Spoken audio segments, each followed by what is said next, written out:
okay, this was supposed to be our very first live episode of this show, which is something that I've been testing out lately, doing something like this live. And I think we might have been live for like, I don't know, 10 seconds maybe, or a minute. Maybe not even that. Maybe not even that. I'm not even seeing it in the archive here on my YouTube. I'm not even seeing it on the archive on my YouTube, because I'm like, okay, I've got to delete that if that's in there. I'm not seeing, it's probably still on there. So right now on my YouTube might be about 10 seconds of us talking about this, and it cut out. It just completely cut and gave out right before you were about to say what you thought of this movie. Right. Which is hilarious, because it just looks like we just fucking trolled everyone. What did you think of this movie? Yeah. This might be something that we'll need to start doing, like, in warmer weather, maybe. Because not even hooking up to the charger or anything really helped all that much. Like, it seemed to kind of die out pretty fast, unless it's just the stream itself fucking up. You know what? I blame me.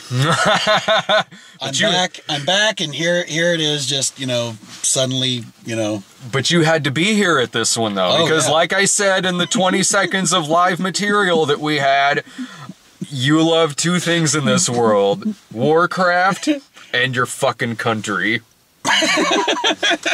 Already got my damn tickets, right, bro. America. Already got my tickets, bro. Got my tickets. So this is Peter Berg's Patriots Day, which is the movie about the Boston Marathon bombing. Yeah.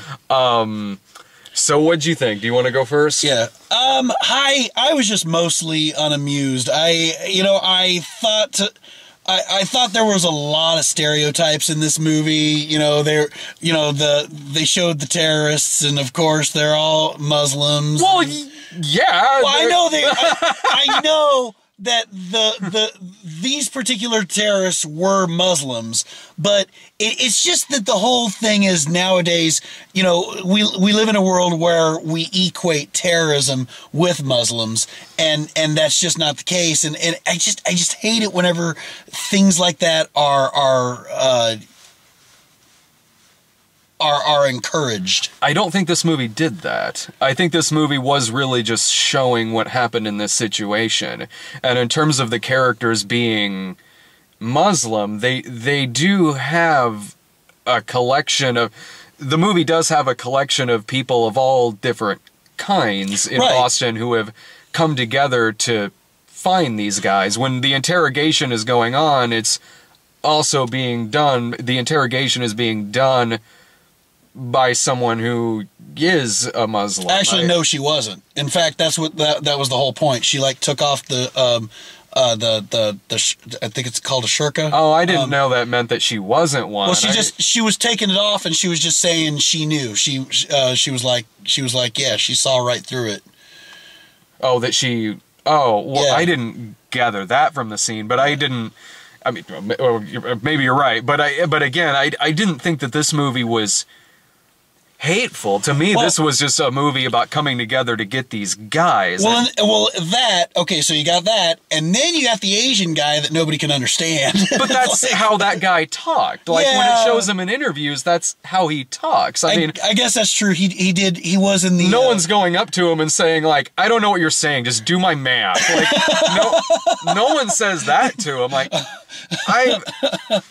I've seen the kinds of movies that you're talking about, and I didn't get that vibe from this. Like, to me, this was just about people coming together to really find and hunt these guys down. Yeah, which was whereas a movie like, say, Hillary's America would have ended with a hate crime and called it a happy ending. Like, I didn't get that vibe from this film. What I got out of this was very much that it's just kind of a docudrama about this situation. Sure. I totally know the kinds of movies you're talking about. I've seen many of them.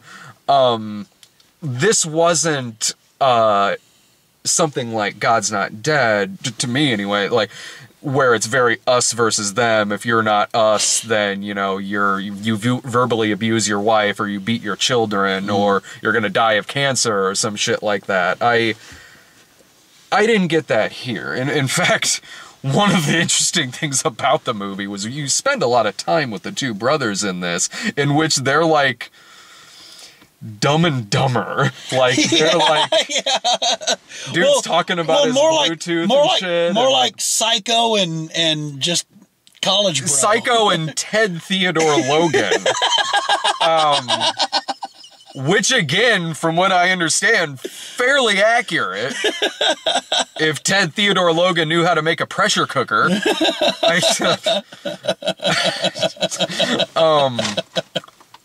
But no, I didn't have that problem with this movie. You did, though? There was just a lot of things that, like I said, okay, so that, and, you know, those like, security country bros, you know, sitting around drinking beer, playing Call of Duty, and singing country songs, which is exactly what they did. I agree with you. I agree with you there. The movie does a lot of what this kind of movie usually does, where it does a lot of like pandering, regional pandering. Yeah, that you would see if like something like this was taking place in New York or the South. Or somewhere. In this movie's case, Boston. You have a lot of regional pandering in this. Like in the first part, within seconds, someone gets called a chowder head. And like, it really happens. Really? I missed that. In the cop scene at the beginning with Wahlberg, like he calls the guy like a chowder head. And there's like Red Sox talk and stuff like that. Yeah, but dude is like nitpicking how his wife says socks. Which again, I'm sure is something that does happen. Things like that do happen regionally. And the Red Sox. But it certainly was regional pandering. But the movie had a lot of strengths, I thought. To me, it did have some weaknesses to it, but at the movie's core, it very much presents this as like a docudrama, not unlike when Paul Greengrass did United 93. It mixes in movie footage and like actual footage. Which I like that. I did too. I like that. I love Peter Berg as a director. I thought the direction in this movie was more often than not fantastic. I honestly think that if you are going to do a docudrama like that, you should do that. You should incorporate some like actual like footage, whether it be from the media or from or from surveillance cameras like they did. So I definitely like that. Let's go back to the regional pandering, because I want to talk about the scene where the security guard asks out the scientist, and he's like, "We're going to go see the Zac Brown band. You in?" And she's like, "Well, I like my chicken fried, cold beer on a Friday night." God, I'm like, oh. Yeah, no, I agree with you there. It'd be like, damn it. It would be like if, you know, the movie's taking place in Detroit, like, I got them Seeger like tickets. No, I do agree with that, but that was very little of this movie. I'm typing in on Twitter right now. No live stream tonight. No sorry. Live stream tonight. Boo. But, hashtag blame Jared. Yeah, blame my ass for locking us out of the car. Well, that happened, by the way. Yeah. We're running a little late here, but like,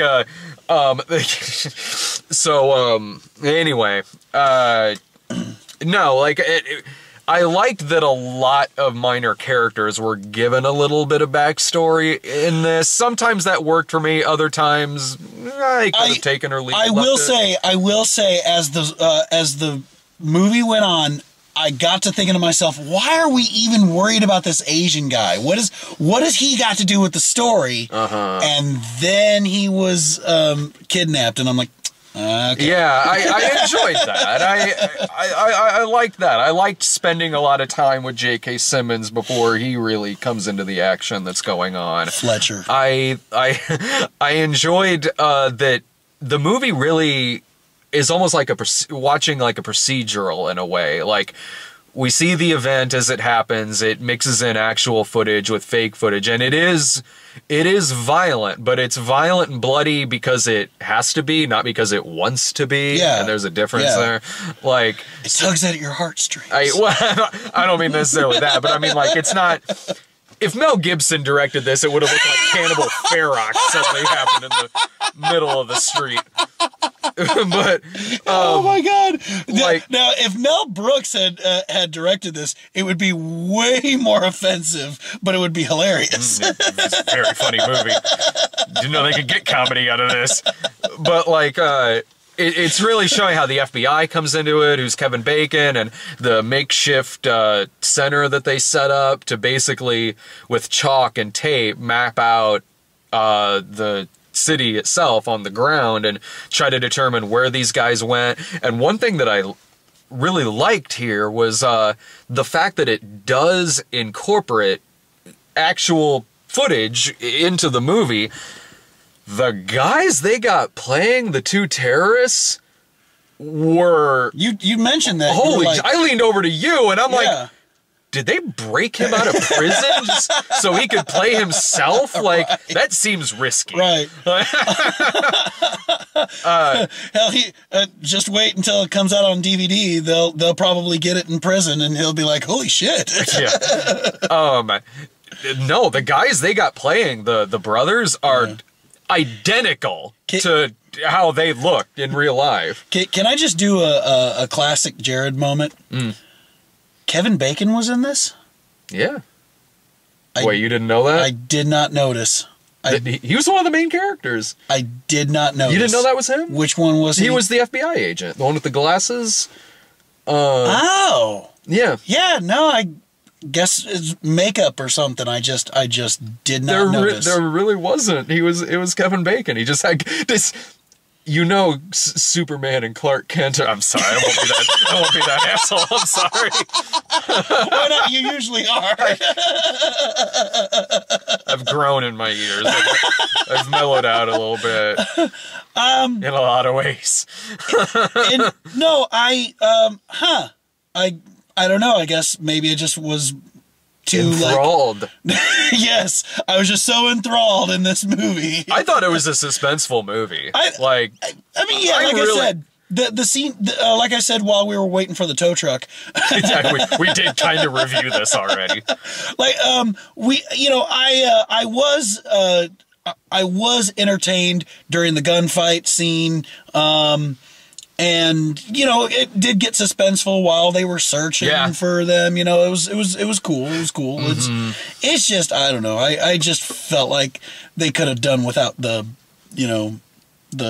lowbrow stuff. That was, but that was kind of over and done with pretty fast. Once, the movie really kind of structures itself like a lot of a disaster movie would, where it's kind of introducing you to this handful of characters and then the event happens and then you're kind of following them after that. But I said the same thing about Deepwater Horizon. It's a much more well-made, much more suspenseful, much more character-driven movie than a typical disaster movie. Like, this and Deepwater Horizon are night and day from something like San Andreas or something like that. Like, you can see some of the same tropes in it that disaster movies do, but this movie is just way more well crafted, better acted. And what I like about this, and honestly, it's same with Deepwater Horizon, especially this, is that sometimes you just need characters to say fuck. Yeah. Like in a situation like that, people are going to say fuck. Yeah. And they say it a lot. Yeah, they do. In this film. Like, I'm going to find these cocksuckers, I'm going to catch these motherfuckers, and I'm going to put a fucking bullet in their goddamn motherfucking head. Or even the Asian guy. Now catch those motherfuckers. Catch those motherfuckers. I hope that guy did that in real life, too. Like, catch those motherfuckers. Sons of bitches. I know who it is. It's the guy from the Rolling Stone cover. Remember that controversy, like because the terrorist dude was on the cover of Rolling Stone after the events, not before. Oh, remember that? Because they were trying to say that they were like glamorizing him or something because he wasn't ugly. Yeah, I don't know. It was probably like. I guess I don't remember that, but I didn't think anything. That's pretty crazy, though. Like, I was like, well, yeah, Charles Manson made the cover of Rolling Stone. Right. All right. Like, I don't know. That, if I remember right, that was just one of those Fox traversies. Like, so that story might have came and gone. Speaking of, I like that too, where they're like, Fox News is going to leak the picture. Oh, they touch on that. They touch on like the New York Post false bagman thing, and also like somebody leaked the photos to Fox, and they're like, Fox says whether you make them public or not, they're gonna air it in 20 minutes. Because fair and balanced. Classy. But what I like about Peter Berg's movies is I didn't think this was a political film. I thought it was just a movie that just about this that happened and all the efforts put together to find these guys. Yeah. I felt that way about Deepwater Horizon. And Peter Berg is way better at doing material like this than Michael Bay when he did that Benghazi movie. Or I mean, you hear a title like Patriots Day, and you might think it'll be something like fucking Last Ounce of Courage with a guy named Bob Revere. American Sniper. Right. Well, that's better than like Last Ounce of Courage. But I liked this. I mean, it does.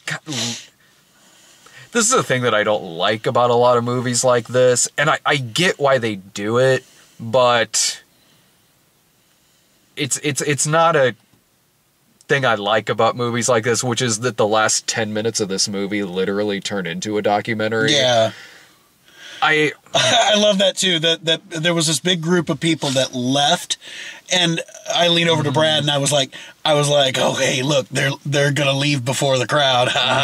Because there was like 10 people in the theater all together, and then the documentary starts, and then I lead back into him and I go, I think I see why they left. Yeah.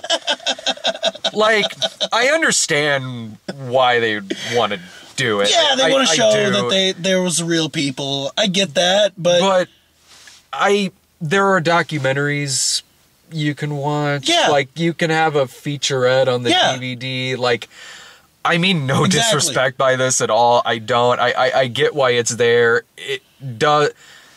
I'm just saying this as someone who watches the movie and what I think about it. No, go ahead. It's unnecessary. It is something that takes me out of the movie. Yeah, it's unnecessary. It's just going to greater lengths that don't need to be done. I will say this: they were way better at casting characters who looked like the people they were playing in this. Yeah. In comparing it to Deepwater Horizon, which Deepwater Horizon does a similar thing at the end, where it shows like the people that the characters were actually playing. And dude, like, they were pretty bad, huh? Yeah, man. I hadn't seen that movie yet, so it'd be like if you were watching a movie starring like Jason Statham, and then it shows a picture of the guy he's playing, and it looks like Larry the Cable Guy. Like, again, no disrespect, but boy, do I remember that really taking me out of that movie quite a bit. Get it done. He has better comedy chops than Dan Whitney. Right, I made it, right.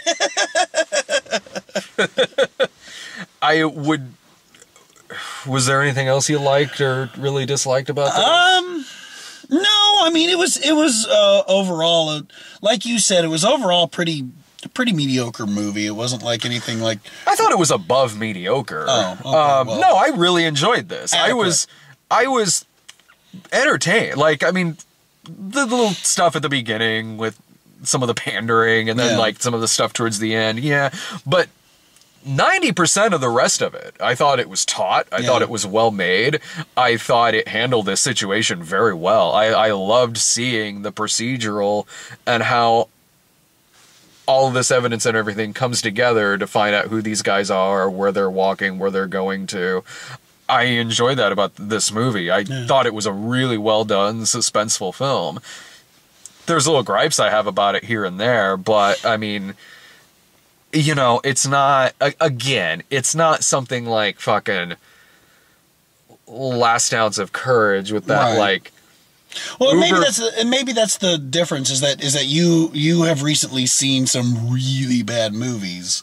That's not the case with this. I would enjoy this regardless. Regardless if I've seen Last Ounce of Courage. This isn't that kind of movie. This isn't that kind of like weird uber patriotism where it's like Last Ounce of Courage literally starts out going like, my name's Bob Revere. I consider myself a patriot. And whenever I see something like that, I'm like, well, dude, okay, one, I didn't ask, and two, I didn't assume you hated the country. That's sort of uber patriotism like that, to me, is like when someone goes around saying, I have a giant dick. It's like, well, I didn't think you had a small one, but now I kind of do. That's how I feel about that. It's like... My name's Jared Foyles. My name's Jared Foyles, and I consider myself bald. Me too. Oh! I have a rabbit on my head. No, I share the wealth. I would recommend this. I really would. Yeah, okay. Yeah, I mean, I'd tell people to go see it. Yeah, I probably wouldn't be like, you know, all excited about it, but yeah. It sounds like you're gearing more towards you'd recommend it as like a rental. Because even when we came out of the theater, I could tell I enjoyed it much more than you did. But whether you see it in the theater or a rental, that's still fine. Like, yeah. I mean, I would recommend seeing it in the theater. Well, and that's what I mean. That's what I mean. I've had worse experiences. Zookeeper. Whenever whenever I go on this video and I'd be like, do not see this in the theater. Mm-hmm. You know, I'd tell if somebody wanted to go see it in the theater, I'd be like, okay, cool, you know. Right. Well, hell, no.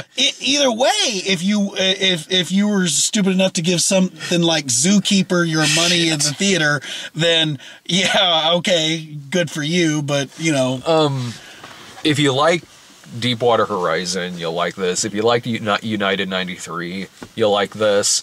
If you like Peter Berg movies, you'll like it. And I, more often than not, really do enjoy Peter Berg's movies.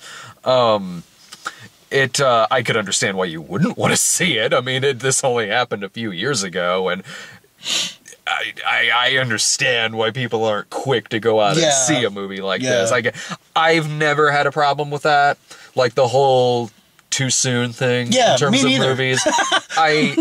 If it's something that's really cynically done.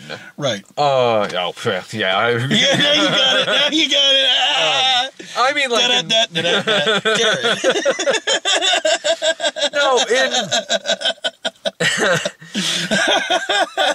Right? What do I have a fucking answer to?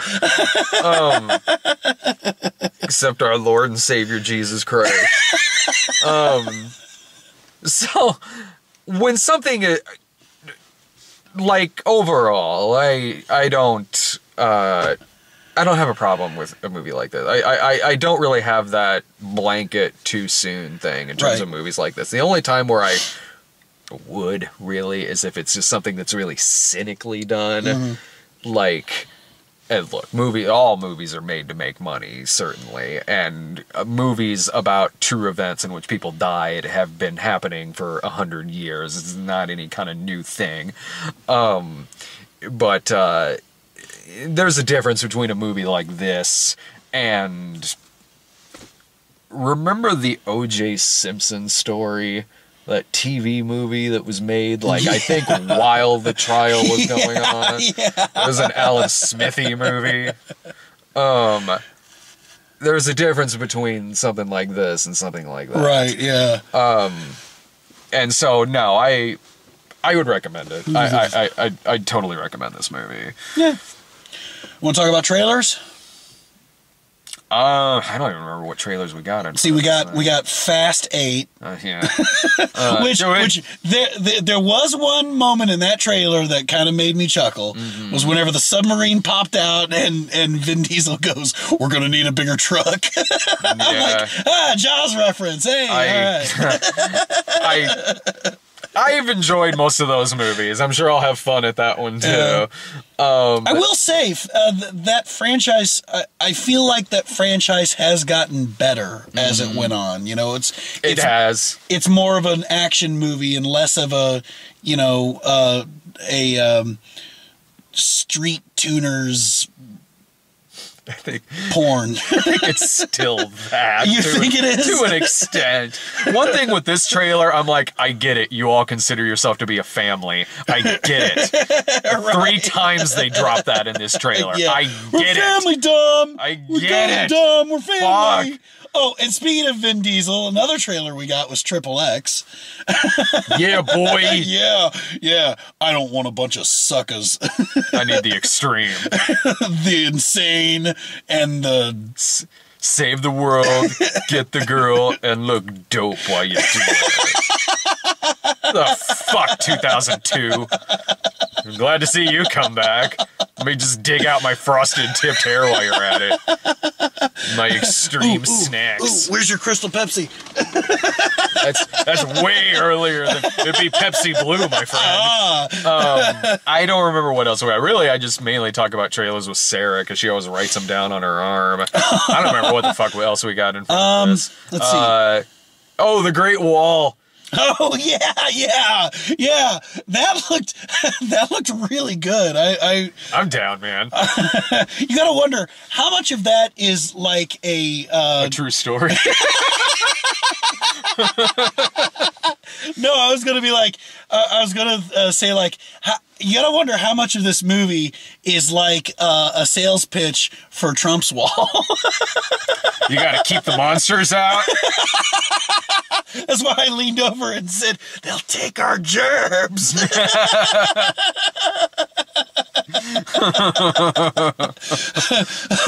don't know, man. That movie takes place. Keep the monsters out. What will happen if they get through?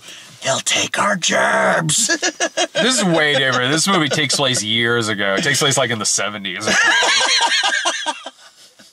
I don't know. Doesn't it still look like House of Flying Daggers over there? I think that's it, man. we got like the car's like 2 in the morning. Like I gotta go home and warm my feet. Yeah, me too, actually. Wake Laura up with my cold ass ice feet. Cuddle all up to her, put your feet on her. Yeah. Fun times. All right, well, I'll be back tomorrow. Like I'll try to do the live thing at some point because it is something that I'd like to do on the site is live midnight screenings. Maybe another time. I'll have to like watch my mouth when I do this. No, that's the beauty of doing it live. Fuck it, do it live. Yeah. Fucking thing sucks. It did. It shut down. There's nothing on the teleprompter. All right, we'll be back tomorrow with monster trucks and Bye Bye Man. Bye Bye Man.